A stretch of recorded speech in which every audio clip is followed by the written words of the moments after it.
ปัจจุบันได้มีการเพาะเห็ดปลูกเห็ดป่าชนิดหนึ่งอยู่ในตระกูลเห็ดโบเรโทสสายพันธุ์บ่มีพิษเมื่อเว้าถึงแขวงยุนนานประเทศจีนนอกจากทิวทัศน์ที่สวยงามแล้วยังมีอาหารที่ขึ้นชื่ออีกอย่างหนึ่งที่หลายคนมักหักและย่านกลัวก็คือเจียนโซชิงเห็ดโพชินี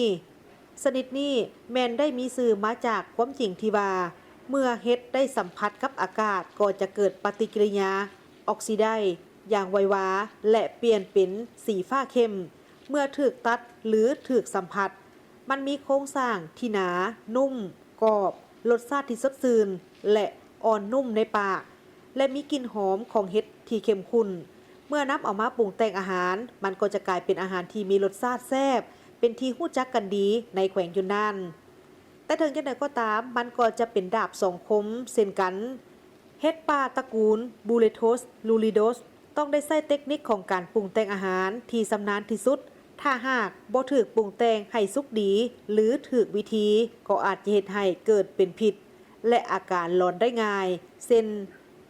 การเห็นคนตัวน้อยๆหวมเต้นลำเป็นเวลาดนนานแล้วที่อาหารนิยมพิเศษชนิดนี้สามารถหาได้จากการเก็บเกี่ยวแบบธรรมชาติเท่านั้นแต่บ่สามารถเพาะเสื้อปลูกได้ซึ่งก็มีความเสี่ยงทางด้านความปลอดภัยเช่นกันปัจจุบัน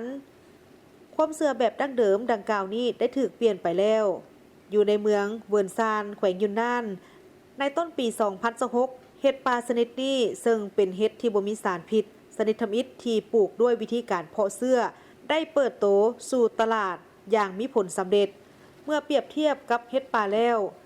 เห็ดชนิดดังกล่าวนี้ปลูกด้วยวิธีการเพาะเสื้อข้อดีเช่นบ่มีพิษบ่มีหูเจาะของแมงไหม้บ่เน่าเปื่อยง่ายและยังสามารถรับประทานเป็นซาซิมิได้อย่างมีความปลอดภัย